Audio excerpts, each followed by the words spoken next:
इस वीडियो में 10th class physical education subject का कंप्लीट सॉल्यूशन देखने को मिलेगा। यदि आपको और भी सब्जेक्ट की वीडियो देखनी है तो मेरे YouTube channel MS education TV के ऊपर जाके देख सकते हैं। यदि आपको PDF डाउनलोड करनी है तो इस वीडियो के डिस्क्रिप्शन में आपको वेबसाइट का लिंक मिल जाएगा, वहाँ से आप इसको डाउनलोड कर सकते हैं। Exam time 3 hours, maximum mark 60। नीचे यहाँ पे कुछ सामान्य निर्देश दिए गए हैं। इसमें फर्स्ट पॉइंट है क्वेश्चन 1 to 15 ऑब्जेक्टिव टाइप के क्वेश्चन है 1 मार्क के। 16 to 21 very short answer type question है 2 marks. 22 to 27 short answer type question है 3 marks. 28 to 30 long answer type question है 5 मार्क्स। और इन क्वेश्चनों में आपको इंटरनल चॉइस देखने को मिलेगी, यानी कि एक क्वेश्चन होगा इसी के और में क्वेश्चन और होगा, दोनों में से आपको एक करना है।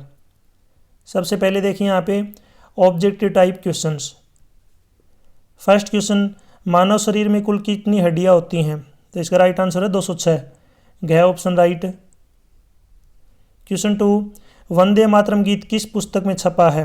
तो इसका राइट आंसर है आनंद मठ, गया ऑप्शन राइट। क्वेश्चन 3, वायु में नाइट्रोजन की मात्रा कितने प्रतिशत होती है? 78%, गया ऑप्शन राइट। क्वेश्चन 4, टीबी से बचने के लिए कौन सा टीका लगाया जाता है? तो टीबी से बचने के लिए जो है BCG का टीका लगता है। तो इसमें जो राइट आंसर हो जाएगा अपना A ऑप्शन, यानी कि क्या ऑप्शन। क्वेश्चन 5, किस महिला खिलाड़ी को उड़न परी कहा जाता है? तो ये बोलते हैं किसको?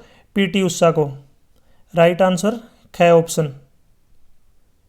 क्वेश्चन 6, द्रोणाचार्य पुरस्कार में कितनी राशि दी जाती है? 15 लाख रुपए, क ऑप्शन राइट। क्वेश्चन 7, मानव शरीर में सबसे बड़ी ग्रंथि है, यहाँ पे हड्डी नहीं पूछी, ग्रंथि पूछी है, तो सबसे बड़ी जो ग्रंथि होती है ये होती है यकृत, जिसको हम बोलते हैं लीवर, सबसे बड़ी ग्रंथि है। आपको मुझे कमेंट सेक्शन में बताना है सबसे बड़ी हड्डी कौन सी होती है। अगर यहाँ पे हड्डी आ जाता तो इसका आंसर क्या होता? तो ज़रूर इसका कमेंट सेक्शन में मुझे आंसर बताएं। क्वेश्चन 8, संतरा, नींबू, आंवला में डैश विटामिन पाया जाता है, तो इनमें कौन सा विटामिन पाया जाता है?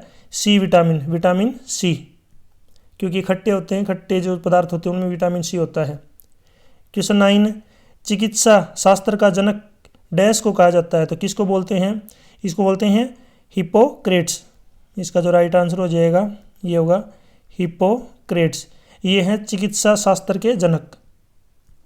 क्वेश्चन 10, 14 टीमों के नॉकआउट फीचर में कुल कितने मैच होंगे? तो टोटल 13 मैच होंगे, 13। क्वेश्चन 11, एड्स का पूरा नाम क्या है? इसकी फुल फॉर्म बतानी है, तो इसकी फुल फॉर्म होती है एक्वायर्ड, स्पेलिंग का आपको ध्यान रखना है ACQUIRED, एक्वायर्ड एमिनो डेफिशिएंसी और लास्ट में सिंड्रोम, ये इसकी फुल फॉर्म होती है। नेक्स्ट है क्वेश्चन 12, प्रथम एशियाई खेलों का आयोजन कब हुआ था? तो ये हुआ था 1951 में। नेक्स्ट यहाँ पे देखिए क्वेश्चन 13, ये आपके अभिकथन कारण आधारित प्रश्न दिए गए हैं, यानी कि यहाँ पे आपको कथन देखने को मिलेंगे और उसी के नीचे आपको कारण देखने को मिलेगा। आपको बताना है कौन सा कथन सही है, कौन सा गलत है और उनका आपस में क्या संबंध है। जैसे इसमें सबसे पहले अभिकथन दे रखा है कि संतुलित भोजन शरीर के लिए लाभकारी होता है, तो बिल्कुल ये जो स्टेटमेंट है ये क्या है? राइट।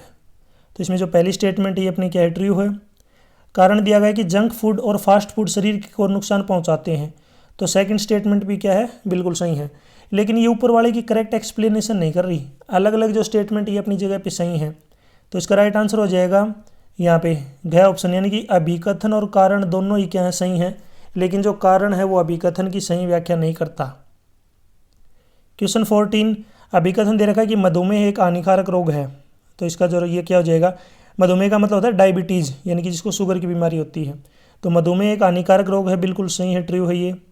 कारण है मधुमेह मानव शरीर में पेनक्रियाज ग्रंथि के खराब होने के कारण होता है, तो जो सेकंड स्टेटमेंट है ये भी क्या हो जाएगी यहाँ पे? बिल्कुल राइट, यानी कि जो सेकंड स्टेटमेंट है अगर आप देखेंगे ये भी क्या है? बिल्कुल ट्रू है। और ये इसकी जो है करेक्ट एक्सप्लेनेशन भी है, क्योंकि पेनक्रियाज जब खराब हो जाता है पेनक्रियाज ग्रंथि, उसी कारण जो है मधुमेह फैलता है। तो इसका राइट आंसर हो जाएगा अभिकथन और कारण दोनों सही हैं, और जो कारण है वो अभिकथन की सही व्याख्या है, तो इसमें राइट आंसर हो जाएगा ग ऑप्शन, C ऑप्शन राइट होगा। क्वेश्चन 15, अभिकथन एंड नॉकआउट टूर्नामेंट में जो टीम मैच हार जाती है वह टूर्नामेंट से बाहर हो जाती है। तो ये स्टेटमेंट बिल्कुल सही है। नॉकआउट में डायरेक्ट जैसी कोई टीम हारती है तो उसको बाहर निकाल दिया जाता है। कारण है कि नॉकआउट टूर्नामेंट में समय और पैसा कम लगता है। तो ये भी स्टेटमेंट सही है बिल्कुल। नॉकआउट में जल्दी जल्दी मैच हो जाते हैं, कम मैच होते हैं, पैसे भी कम लगते हैं, समय भी कम लगता है। लेकिन ये ऊपर वाले की करेक्ट एक्सप्लेनेशन नहीं है। अपनी अपनी जगह पे जो दोनों स्टेटमेंट हैं ये क्या है, बिल्कुल राइट। तो इसमें यहाँ पे अपना राइट आंसर हो जाएगा घ ऑप्शन, यानी कि अभिकथन और कारण दोनों सही हैं, ट्रू हैं, लेकिन अभिकथन जो है कारण की सही व्याख्या नहीं करता। तो इसमें घ ऑप्शन राइट होगा। यहाँ पे देखिए वेरी शॉर्ट आंसर टाइप के क्वेश्चन स्टार्ट हो गए हैं। क्वेश्चन 16, डूरंट कप पर नोट लिखो, यानी कि डूरंट कप क्या होता है। आंसर है डूरंट कप फुटबॉल के खेल के में विजेता को दिया जाता है। यह कप ब्रिटिश इंडिया के विशेष सचिव सर मोर्टिमोर ने 1895 में ब्रिटिश सैनिकों के मुकाबले के लिए दिया। पहले इस प्रतियोगिता में सैनिक टीमें ही भाग लेती थी, परंतु 1931 में इस प्रतियोगिता में असैनिक यानी कि जो सैनिक नहीं है वे टीमें भी भाग लेने लगी। अब इसमें देश विदेश की उच्च कोटि की टीमें भाग लेती हैं। तो इसका मतलब क्या है कि जो डूरंट कप है किस में दिया जाता है, फुटबॉल मैच में। इसी के अथवा में यहाँ पे एक क्वेश्चन दे रखा है कि संतोष ट्रॉफी का वर्णन कीजिए। ये 2 नंबर का क्वेश्चन रहेगा। यह ट्रॉफी कूच बिहार के महाराजा संतोष के नाम पर राष्ट्रीय फुटबॉल प्रतियोगिता के लिए प्रदान की गई। ये भी जो है फुटबॉल प्रतियोगिता के लिए दी जाती है। इस प्रतियोगिता का आयोजन प्रतिवर्ष भारतीय फुटबॉल एसोसिएशन द्वारा अपने किसी सदस्य के द्वारा करवाया जाता है। इसमें भारत के विभिन्न प्रांतों की टीमें, रेलवे व सैनिकों की टीमें भाग लेती हैं। यह प्रतियोगिता नॉकआउट कम लीग स्तर पर करवाई जाती है। बंगाल में सबसे अधिक बार इस प्रतियोगिता को जीता है और पंजाब ने पहली बार 1970 में जो है यह ट्रॉफी जीती थी। क्वेश्चन 17, विटामिन कितने प्रकार के होते हैं। तो याद रखना विटामिन जो है 2 प्रकार के होते हैं। एक है जल में घुलनशील विटामिन और दूसरा है पानी में घुलनशील विटामिन। जो जल में घुलनशील विटामिन होते हैं बी और सी, और जो वसा में एक होता है जल में घुलनशील और दूसरा वसा में घुलनशील, जल में घुलनशील हो गई विटामिन बी और सी, और दूसरा जो वसा में घुलनशील होते हैं ए, डी, ई और के। ये आपके विटामिन होते हैं आपके वसा में घुलनशील लास्ट वाले। आपको मुझे कमेंट सेक्शन में बताना है विटामिन ए की कमी से कौन सा रोग होता है, यानी कि जो विटामिन ए है अगर इसकी कमी हो जाए तो उसके कारण कौन सा रोग होता है। तो इसका आंसर आप मुझे ज़रूर कमेंट सेक्शन में बताएं। इसी में अथवा में एक और क्वेश्चन है, कुपोषण किसे कहते हैं। ये वर्ड आपने बहुत बार सुना होगा, कुपोषण। जब किसी व्यक्ति को आवश्यक पौष्टिक तत्व उसके शरीर की आवश्यकता से कम मात्रा में मिले तो उस व्यक्ति धीरे धीरे अस्वस्थ हो जाता है। इसे कुपोषण कहा जाता है। कुपोषण प्रायः तब हो जाता है जब व्यक्ति को पर्याप्त व संतुलित भोजन न मिले। कई बार अनुचित भोजन लेने से और तथा भोजन संबंधी गलत आदतों जैसे भोजन समय पर न लेना व एक ही प्रकार का खाद्य पदार्थ अधिक मात्रा में लेना आदि से भी कुपोषण हो सकता है। क्वेश्चन 18, लीग टूर्नामेंट के लाभ लिखें। तो इसमें देखिए पहला पॉइंट है अच्छी व योग्य टीम इस प्रणाली में विजयी होती हैं। सेकंड पॉइंट है इस प्रणाली में खेलों को अधिक प्रसिद्ध किया जा सकता है। थर्ड पॉइंट चयनकर्ताओं को अच्छे खिलाड़ी का पता लगाने में आसानी होती है। फोर्थ पॉइंट एक टीम को मैच खेलने के लिए दूसरी टीम पर विजय प्राप्त करने की आवश्यकता नहीं होती। फिफ्थ पॉइंट दर्शकों को खेल देखने का अवसर अधिक दिनों तक मिलता है, यानी कि लंबे दिन तक चलती हैं। क्वेश्चन 19, संक्रामक रोग क्या है। यह रोग अप्रत्यक्ष रूप से रोगी के कीटाणु, सांस, वायु से भोजन, जल, मलमूत्र द्वारा मनुष्य के शरीर में दाखिल हो जाते हैं। इसके छोटे कीटाणु, बैक्टीरिया, वायरस शरीर में दाखिल होकर शारीरिक शक्ति को कम कर देते हैं। अगर हमारे शरीर में रोग प्रतिरोधक शक्ति अगर कम है तो हमारे शरीर को यह रोग नहीं अगर कम है तो इसका मतलब रोग जल्दी लग जाएगा। अगर हमारे अंदर रोग प्रतिरोधक क्षमता ज़्यादा है तो यह रोग जो है हमारे शरीर में नहीं फैल पाएगा। क्वेश्चन 20, मांसपेशियाँ कितने प्रकार की होती हैं, इनके प्रकारों का वर्णन कीजिए। तो मांसपेशियाँ 3 प्रकार की होती हैं। एक है सबसे पहले ऐच्छिक मांसपेशियाँ। इस प्रकार की मांसपेशियों को धारीदार मांसपेशियाँ या फिर कंकाल मांसपेशियाँ भी कहा जाता है। ये मांसपेशियाँ व्यक्ति की इच्छा अनुसार कार्य करती हैं, इसलिए इन्हें ऐच्छिक मांसपेशियाँ कहा जाता है। दूसरी है अनैच्छिक मांसपेशियाँ। अनैच्छिक मांसपेशियाँ वे मांसपेशियाँ होती हैं जो स्वेच्छा से कार्य करती हैं, अर्थात ये मांसपेशियाँ व्यक्ति की इच्छा के अनुसार कार्य नहीं करती, इनके ऊपर हमारा नियंत्रण नहीं होता, यानी कि अपनी स्वेच्छा से कार्य करती हैं। थर्ड है हृदय मांसपेशियाँ जिसको हम दिल बोलते हैं, दिल के अंदर। हृदय मांसपेशियाँ ऐच्छिक और अनैच्छिक मांसपेशियों का मिश्रित रूप होती हैं। जिस प्रकार ऐच्छिक मांसपेशियों में धारियाँ होती हैं, उसी प्रकार हृदय मांसपेशियों में भी धारियाँ होती हैं। इस प्रकार की मांसपेशियाँ व्यक्ति के हृदय में होती है, इनका रंग लाल होता है। आपको मुझे कमेंट सेक्शन में बताना जो हार्ट 1 मिनट में कितनी बार धड़कता है, यानी कि आपको हार्ट बीट बतानी है। 1 मिनट में जो हमारा दिल है, जो स्वस्थ व्यक्ति है, उसका दिल कितनी बार धड़कता है 1 मिनट में। क्वेश्चन 21, देश के प्रत्येक नागरिक के 4 कर्तव्य लिखिए। फर्स्ट है, एक देशभक्त को देश की एकता एवं अखंडता की रक्षा के लिए कार्य करना चाहिए। सेकंड पॉइंट, राष्ट्र के विकास के लिए कार्य करना चाहिए।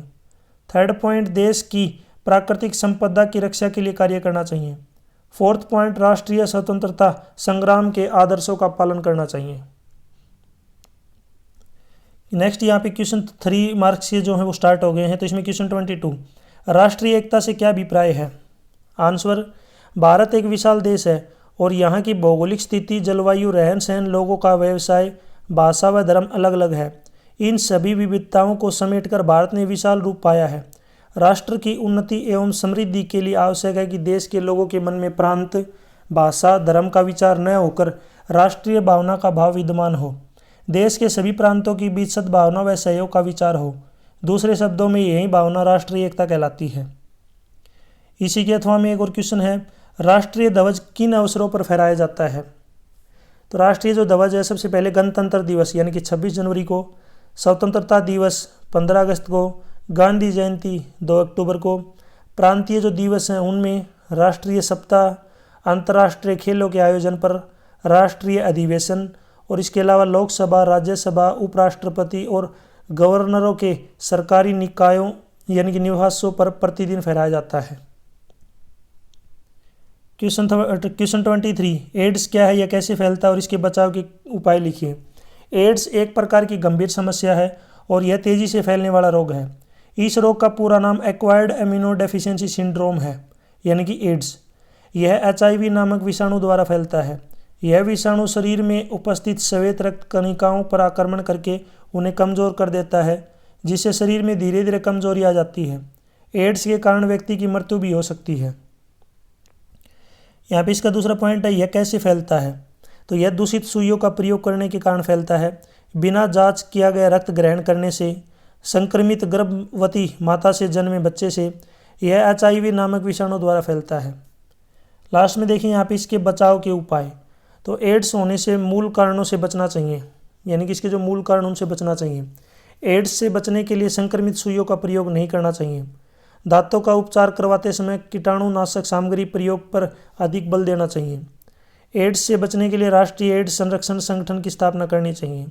एड्स के फैलाव की पूरी जानकारी होनी चाहिए। इसी की ओर में एक और क्वेश्चन दे रखा है, अस्थियां कितने प्रकार की होती हैं, इनके प्रकारों का वर्णन कीजिए। तो आप बुक की सहायता ले सकते हैं, मैं यहाँ पे आपको इनके नाम बता देता हूँ।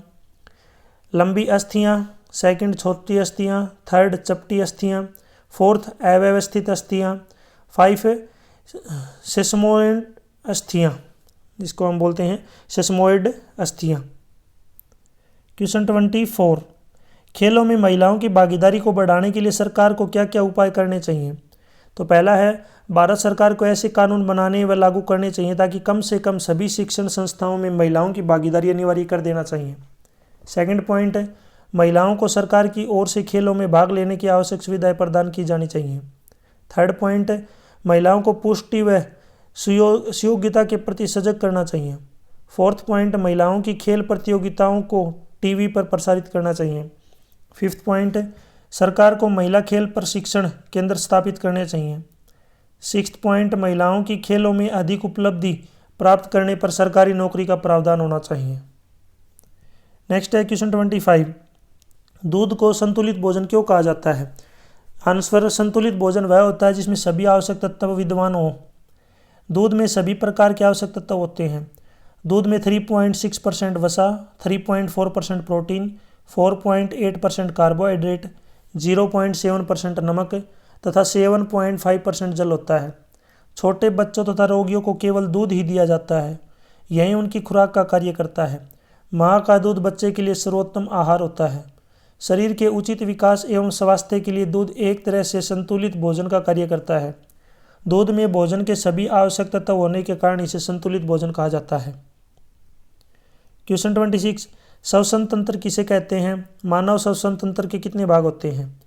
आंसर, जब हमारे शरीर की कोशिकाओं को अपनी विभिन्न क्रियाओं को करने के लिए ऊर्जा की आवश्यकता होती है, ऊर्जा प्राप्त करने के लिए कोशिकाएं पोषक तत्वों का O2 यानी कि O2 द्वारा ऑक्सीकरण करती है। इस क्रिया के कारण ATP का निर्माण होता है और हानिकारक CO2 यानी कि कार्बन डाइऑक्साइड गैस उत्पन्न होती है। इसके द्वारा उत्पन्न CO2 गैस को रक्त अपने अंदर समाहित करके श्वसन क्रिया के द्वारा CO2 गैस को हमारे शरीर से बाहर निकालता है। इस प्रकार ऑक्सीजन और कार्बन डाइऑक्साइड के आदान प्रदान की क्रिया, जो कि पर्यावरण, रक्त और कोशिकाओं के मध्य होती है, इसे श्वसन तंत्र यानी कि रेस्पिरेटरी सिस्टम कहा जाता है। इसको कितने भागों में बांटा जाता है? तो इसको देखिए 3 भागों में बांटा जाता है। ऊपरी श्वसन तंत्र, निचला श्वसन तंत्र और श्वसन मांसपेशियां। क्वेश्चन 27, खेलों में मिलने वाले विभिन्न राष्ट्रीय खेल पुरस्कारों का वर्णन कीजिए। यानी कि खेलों में कौन कौन से जो पुरस्कार मिलते हैं, तो ये डिटेल में आप पढ़ सकते हैं। मैं आपको यहाँ पे 2-3 के नाम बता देता हूँ। एक तो है अर्जुन अवार्ड, दूसरा है द्रोणाचार्य अवार्ड, तीसरा है मेजर ध्यानचंद खेल रत्न पुरस्कार, जिसे पूर्व में राजीव गांधी खेल रत्न पुरस्कार के नाम से जाना जाता था। बाकी डिटेल में आप जो है बुक की हेल्प ले सकते हैं। नेक्स्ट यहाँ पे आपको मुझे कमेंट सेक्शन में बताना है द्रोणाचार्य अवार्ड जो है, द्रोणाचार्य अवार्ड कौन से खेल में दिया जाता है? तो यहाँ पे इसका आंसर जो मुझे ज़रूर कमेंट सेक्शन में बताएंगे, द्रोणाचार्य अवार्ड किस खेल में दिया जाता है। नेक्स्ट यहाँ पे देखिए जो क्वेश्चन है ये 5 मार्क्स के स्टार्ट हो गए हैं। ये लेंथी क्वेश्चन है, ये आपको मेरी वेबसाइट के ऊपर मिल जाएंगे, वहाँ पे आप जाके इनको पढ़ सकते हैं। क्वेश्चन 28, जल प्रदूषण क्या है? इसको नियंत्रण करने के उपाय लिखें। इसी के अथवा में स्कूल भवन का निर्माण करते समय किन किन बातों का ध्यान रखना चाहिए। क्वेश्चन 29, महिलाओं के लिए खेल कूद व शारीरिक शिक्षा के महत्व का वर्णन करें। और इसी के अथवा में है महिलाओं के लिए खेल कूद व शारीरिक शिक्षा के महत्व का वर्णन करें। क्वेश्चन 30, एशियाई खेल कब शुरू हुई, किसने शुरू की और इसको शुरू करने में किसका महत्वपूर्ण योगदान है। और इसी के अथवा में है राष्ट्रीय स्तर पर आयोजित की जाने वाली किन्हीं 5 राष्ट्रीय खेल प्रतियोगिताओं का वर्णन करें। यहाँ तक वीडियो अपनी कंप्लीट हो चुकी है। वीडियो अच्छी लगी है तो इसको लाइक करें, अपने दोस्तों के साथ ज़रूर शेयर करें। और भी वीडियो देखनी है तो मेरे YouTube channel MS education TV के ऊपर जाके देख सकते हैं। यदि आपको PDF डाउनलोड करनी है तो इस कोने में आपको वेबसाइट का नाम दिख रहा होगा, इस वेबसाइट से जाके आप डाउनलोड कर सकते हैं। यदि आप मुझे फेसबुक, इंस्टाग्राम और टेलीग्राम या फिर व्हाट्सएप पे फॉलो करना चाहते हैं तो इसी वीडियो के डिस्क्रिप्शन में आपको लिंक मिल जाएगा, वहाँ से आप मुझे डायरेक्ट फॉलो कर सकते हैं। Thanks for watching.